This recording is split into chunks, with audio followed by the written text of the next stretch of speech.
بسم اللہ الرحمن الرحیم، السلام علیکم، میں سلمان دورانی ہوں، آپ میرا یوٹیوب دیکھ رہے ہیں۔ خواتین و حضرات، پوائنٹ آف نو ریٹرن اور ڈو اور ڈائی والی سچویشن کی طرف جو ہے وہ چیزیں چل پڑی ہیں، جو کہ بڑی افسوسناک، خطرناک ہیں، لیکن اس پوری سچویشن کو آپ کے سامنے رکھنا بڑا ضروری ہے۔ علی امین گنڈا پور کا جو بیان آیا وہ کسی کانٹیکسٹ کے علاوہ نہیں سمجھا جا سکتا، کیونکہ یہ بات رات کو ہی کلیئر ہو گئی تھی کہ علی امین گنڈا پور اتنی رکاوٹیں توڑ کر اور اتنی شیلنگ کھا کر گولیاں ڈائریکٹ فائر چلے رات کو، وہ سب کچھ فیس کرنے کے بعد اسلام آباد انٹر کیوں نہیں ہوئے؟ ہو سکتے تھے، بڑا آسان تھا، it was not a big deal. Ali Amin نے اس وقت رات 7:15 بجے، انفیکٹ شام، یہ فیصلہ کیوں کیا کہ ہم پشاور واپس جا رہے ہیں؟ اور یہ یاد رکھیے گا کہ علی امین اتنا پاگل نہیں ہے، اسٹوپڈ آدمی نہیں ہے،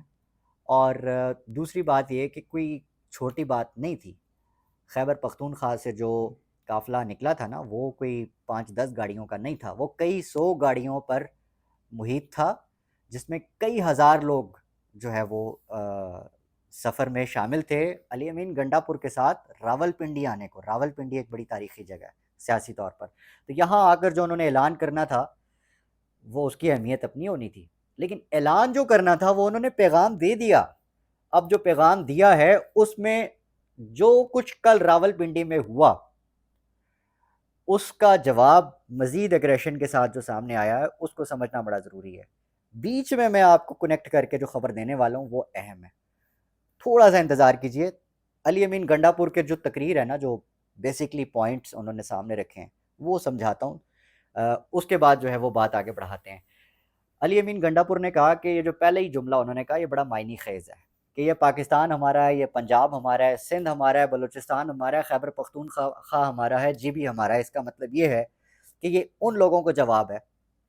جو پاکستان کو ڈیوائیڈ کر کے سیاست کرنا چاہتے ہیں، جو آپ کو، مجھے، پٹھان، پنجابی، سندھی، جی بی والے کو، سب کو آپس میں لڑا کر ڈیوائیڈ کر کے اپنی سیاست جو ہے اس کو قائم رکھنا چاہتے ہیں۔ تو یہ سب سے خطرناک کام کرنے جا رہی ہے یہ گورنمنٹ اور پنجاب حکومت کے جو وزراء ہیں، اور خاص طور پر مریم نواز خود، عظمہ بخاری، مریم اورنگزیب، عطا تارڑ، یہ سب وہ لوگ ہیں جو کہ سنگین جرم میں ملوث ہیں، اور آپ کو اندازہ نہیں ہے کہ اس کے جو دور رس نتائج کیا اخذ ہو سکتے ہیں۔ نہ بھریں پنجابیوں میں، پشتونوں میں ایک دوسرے کے لیے نفرتیں نہ بھریں، کیونکہ پہلے یہ چورن بک سکتا تھا، اب یہ چورن اس لیے نہیں بکے گا کیونکہ اس وقت عمران خان نے آپ کی اس آخری پتے کو بھی جو ہے وہ نل کر دیا ہے۔ پنجابی، پٹھان، سندھی، جی بی، بلوچی، جہاں جہاں سے بھی کوئی بھی عقل مند آدمی، شخص، پہلے والی جنریشن کا یا اب جو آنے والی نئی جنریشن ہے یا پھر اگلی جو نسل تیار ہونے والی ہے، تین بیک وقت تین نسلیں عمران خان کے ساتھ یکجا ہیں، اور یہ آپ مانیں یا نہ مانیں، یہی ریالٹی ہے بیسکلی۔ اور اس میں اگر آپ کوئی بھی ڈیوائڈ پیدا کرنا چاہتے ہیں تو اس کا کوئی امپیکٹ نہیں ہوگا، آپ فضول میں اپنی سیاست کو مزید گندا کر رہے ہیں۔ تو اس پوائنٹ کو کلیئر کرنے کے لیے علی امین گنڈا پور نے یہ جو جملہ بولا یہ بڑا معنی خیز تھا اور بڑا اچھا تھا۔ جو اگلا جملہ ہے اس پر آئیں، یہ ہے اصل خبر۔ اس کے بعد میں آپ کو بتاتا ہوں کہ اصل میں یہ ان کا پلان کیا تھا۔ کئی پولیس والے ہمارے ہتھے چڑھے اور ہم پر ظلم کرنے کے بعد میں نے ان کو ریسکیو کیا، کیونکہ مجھے اور ان کے گھر والوں کا خیال تھا۔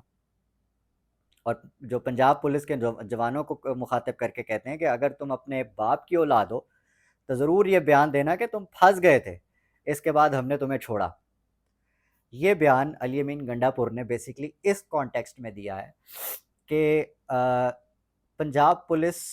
تو حکومت کے جتنے بھی وہ ہیں نا اس میں شامل ہیں وہ چیزیں، تو پنجاب پولیس کو لے کر ایک بڑی سازش رچائی گئی، جس کا ذکر نجم سیٹھی نے رات کو ایک پروگرام میں بیٹھ کے کیا، اور وہ بڑے ہی خطرناک جو ہے وہ پلان تھا، جس میں نجم سیٹھی اس پورے کانٹیکسٹ کو سمجھا رہے ہیں۔ وہ کہتے ہیں کہ اسی صورتحال میں ایک گولی چل جاتی ہے، اگر مکمل طور پہ کل آپ نے دیکھا کہ جنگی صورتحال تھی راول پنڈی میں، نہیں دیکھا گیا کہ کون خاتون ہے کون بچہ ہے، سب کو رگڑا گیا، ایون گھروں تک پر جا کر جو ہے لوگوں کو ہراساں کیا گیا، تنگ کیا گیا۔ کل ایسے تھا جیسے کوئی کشمیر ہے، مقبوضہ کشمیر، انڈیا۔ تو اس صورتحال میں نجم سیٹھی کہتے ہیں جب یہ صورتحال ہو تو اس میں ایک آدھی گولی چلنا اتنی بڑی بات نہیں ہے، اور اگر اس گولی کا نشانہ کوئی پولیس اہلکار بن جاتا، یہ بڑا اہم پوائنٹ ہے، اور اس وقت عوام کے پاس تو اسلحہ نہیں ہوتا کیونکہ وہ ان آرمڈ ہے، تو افسران کے پاس اسلحہ جو ہے ڈیفینیٹلی اسی کا استعمال ہونا تھا، اور کوئی اپنا ہی پولیس والا مار کر علی امین گنڈا پور اور عوام پر ڈال دینا تھا ان لوگوں نے، اور 9 مئی 2 مطلب صرف آپ نے یہ نہ کہیں کہ ایک پولیس والا انہوں نے پھڑکانا تھا، انہوں نے اپنے ہی لوگوں کو جو ہے وہ مار کے 9-10 لوگ مار کے اس کو ایک 9 مئی پارٹ 2 کا بنا دینا تھا، ایک پورا کا پورا مقدمہ جو کہ علی امین گنڈا پور اور عوام کے خلاف ایک اور ہتھیار کے طور پر یہ استعمال کر سکتے تھے، کیونکہ اس وقت کی صورتحال یہ بتاتی ہے کہ ان کے ہاتھ میں اب کچھ بھی نہیں رہ گیا، اب بیسکلی ان کے پاس نہ کوئی سیاسی بیانیہ رہ گیا، نہ کوئی جوازی اخلاقی کوئی جواز رہ گیا جس کے اوپر یہ لوگ بیٹھ سکتے ہیں۔ تو اس میں جو چیزیں نجم سیٹھی بتا گئے ہیں نا، یہ بیسکلی وہ چیز تھی جس کو ہمیں سمجھتے ہوئے آگے بڑھنا ہے۔ علی امین گنڈا پور نے جو فیصلہ کیا وہ سٹوپڈ فیصلہ نہیں تھا، اس کے کانٹیکسٹ کو ہمیں سمجھنا بہت ضروری ہے، اور اب علی امین گنڈا پور جو آگے بیان کر رہے ہیں نا وہ بڑا اہم ہے۔ انہوں نے ایک انقلاب کا جو ہے وہ اعلان کر دیا، وہ بڑے فرسٹریٹ ہو کر، اس میں آپ اپنی رائے ضرور دے سکتے ہیں کہ پتہ نہیں ان کی رائے درست ہے، انہوں نے ٹھیک کیا یا نہیں کیا، لیکن بات یہی ہے کہ ان کا بیان ہے کہ اگر اس کے بعد کوئی گولی برسائے گا تو اس پر بھی گولی برسائی جائے گی۔ یہ ایک سی ایم کے پی کا بیان آ رہا ہے،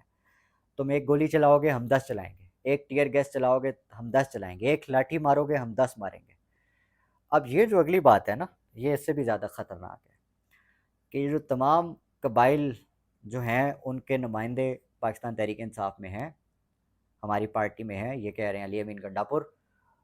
اور پھر ان کو کہہ رہے ہیں علی امین گنڈا پور کے تمام قبائل جو ہیں وہ جرگہ کریں اور فیصلہ کریں اور متحد ہو جائیں، کس کے خلاف؟ ان کے خلاف جو کہ پنجابیت اور صوبائیت لسانیت پہ ان کو ڈیوائیڈ کر رہے ہیں اور جو اس طرح کی حرکتیں کر رہے ہیں۔ اگر یہ ہو جاتا ہے تو معاملہ جو ہے وہ مزید سنگین ہو جائے گا۔ علی امین گنڈا پور کا یہ جو بیان ہے اس کو ہمیں ہلکے میں نہیں لینا چاہیے۔ اچھا، اداروں کو آخری وارننگ دیتے ہوئے انہوں نے انقلاب کا اعلان کر دیا کہ جی میں اصلاح کی وارننگ دے رہا ہوں اداروں کو، کہ اگر وہ عوام کی آواز نہیں سن سکتے تو سائڈ پہ ہو جائیں، عوام کو فیصلہ کرنے دیں، اور آخر میں انہوں نے کہا جی میں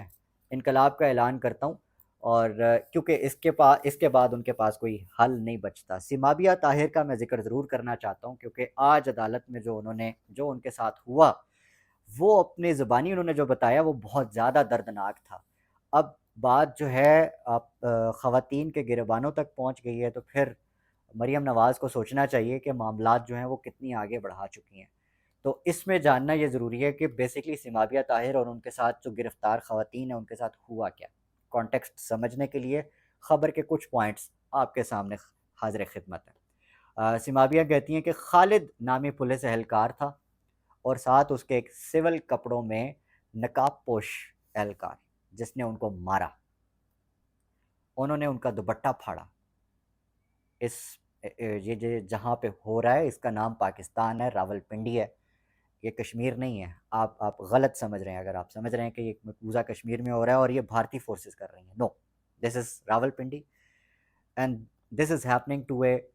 وومن جن کا تعلق پاکستان تحریک انصاف سے، پاکستان کی سب سے بڑی پارٹی، مقبول پارٹی۔ انہوں نے کہا جی میرا انہوں نے دوپٹہ پھاڑا، انہوں نے میرے گربان میں ہاتھ ڈالا،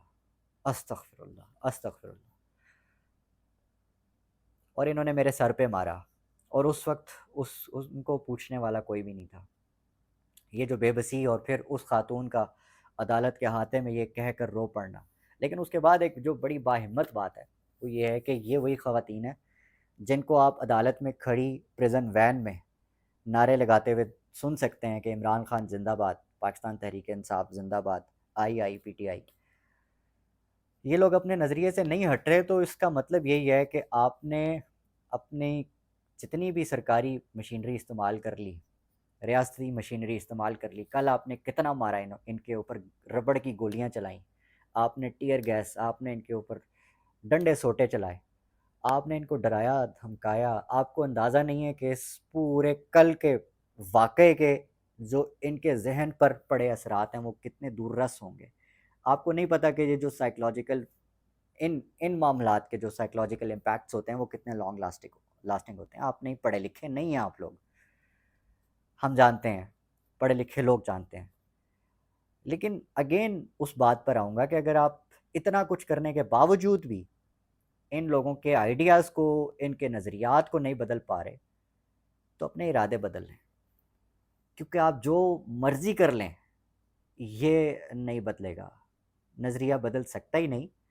اور اس وقت جو اگریشن ہے, ریئیکشن ہے لوگوں کو, یہ جو ذہنوں میں پیدا ہو چکا ہے, اس میں آپ کے لیے ایکسیپٹنس نہ آج نہ کل نہ مستقبل قریب میں کہیں نظر آ رہی ہے. تو بہتر یہ ہے کہ اپنا راستہ بہتر کر لیں, ٹیبل پر بیٹھ کر بات کریں. اگر تو آپ نے یہ فیصلہ کر لیا ہے کہ بات نہیں کرنی, ان کو دہشت گردوں کی طرح ڈیل کرنا ہے, تو نہیں ہو سکتا.